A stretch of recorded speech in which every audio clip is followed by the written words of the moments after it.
Vamos lá, pessoal. Sobre as questões de razão que caem no Enem, basicamente a regra para você armar uma questão dessa é essa aqui, ó. Você vai pegar o seu referencial, isolar, colocar uma grandeza diretamente proporcional, né? E se for inversamente proporcional, você vai dividir a grandeza.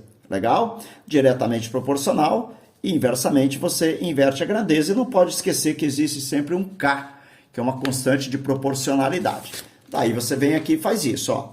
A resistência mecânica S de uma viga de madeira, em forma de um paralelepípedo retângulo, é diretamente proporcional à largura B e ao quadrado da altura D, e inversamente proporcional ao quadrado da distância entre os suportes da viga, que coincide com o seu comprimento x, conforme ilustra a figura.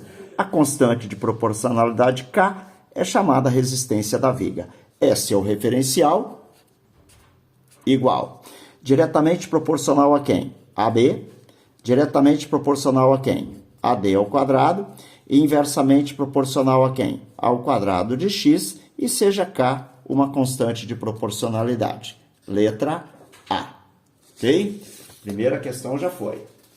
Vamos à segunda questão, então. A relação Newton-Laplace estabelece que o módulo volumétrico de um fluido é diretamente proporcional ao quadrado da velocidade do som em metro por segundo no fluido e a sua densidade em quilograma por metro. Então, olha, o módulo volumétrico é o meu referencial, ok? É diretamente proporcional ao quadrado da velocidade e a densidade. E existe uma constante K de proporcionalidade, tá vendo? Constante de proporcionalidade adimensional. Ele está querendo saber o quê? Apenas a unidade que fica quando você desenvolve o módulo volumétrico. A velocidade está em metro por segundo, só que a velocidade está ao quadrado. E a densidade em quilograma por metro cúbico. Resolvendo isso aqui, eu vou ficar com metro ao quadrado dividido por S ao quadrado, multiplicado por kg, dividido por metro cúbico. Ok? Bom, a partir daí, ó, divisão de potência de mesma base. Repete a base, subtrai os expoentes. 2 menos 3, menos 1. S, joga para cima o S. Se você joga o S para cima, o expoente fica negativo, vezes quilograma, ok? Isso está na letra B. Beleza? Terceira questão. Em uma corrida automobilística, os carros podem fazer parada nos boxes para efetuar trocas de pneu. Nessas trocas, o trabalho é feito por um grupo de 3 pessoas e em cada pneu. Considere que os grupos iniciam o trabalho no mesmo instante, trabalham à mesma velocidade e cada grupo trabalha em um único pneu. Com os 4 pneus completos, são necessários 4 segundos. 4 pneus completos, 4 segundos, para que a troca seja efetuada. O tempo gasto por um grupo para trocar um pneu é inversamente proporcional ao número de pessoas trabalhando nele. Então, o tempo é inversamente proporcional ao número de pessoas trabalhando nele. O que falta aqui? A minha constante de proporcionalidade. Então, quem é a minha constante K de proporcionalidade? Passa o N para cá, é o tempo multiplicado pelo número de pessoas. Então, a minha constante K é... Qual é o tempo, galera, que ele deu no primeiro momento? 4 segundos, ok? E quantas pessoas estavam trabalhando no primeiro momento? 3 pessoas. O que aconteceu no segundo momento? Uma pessoa passou mal, ok? E ele quer saber agora em quanto tempo que as 2 pessoas restantes vão fazer o mesmo trabalho. 4 vezes 3 é igual a 12, 12 é igual a 2 vezes t, portanto, t é igual a 6 segundos, letra A. Ok? Vamos para a próxima. Antônio, Joaquim e José são sócios de uma empresa cujo capital é dividido entre os 3 em partes proporcionais a 4, 6, 6, respectivamente. Com a intenção de igualar a participação dos 3 sócios no capital da empresa, Antônio pretende adquirir uma fração do capital de cada um dos outros 2 sócios. Bom, a fração do capital de cada sócio que Antônio deverá adquirir é...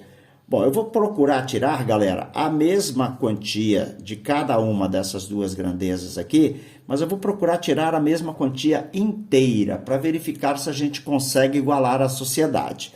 olha, se eu tirar uma quantia aqui e uma quantia aqui, não vai adiantar nada que esse cara vai ganhar as duas quantias que saíram daqui e ele vai ficar com 6. Esse cara fica com 5, esse 5. Repare que os capitais acabam ficando diferentes entre eles. Então, eu vou fazer o seguinte, se é proporcional a 466, eu vou dobrar, né? Vou falar que aqui é 8, aqui é 12, aqui é 12. Em termos de proporção, não muda nada, ok?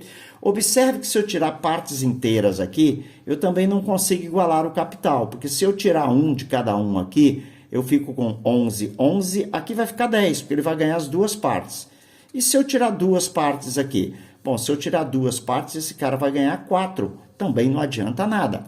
10, 10 e aqui 12. Então, vamos lá. Triplicando essas três grandezas, aqui eu vou para 12, aqui eu vou para 18, aqui eu vou para 18. Então, observe bem que se eu tiro duas partes daqui e esse cara ganha 4 partes, todo mundo vai ficar com a mesma parte do capital, ok?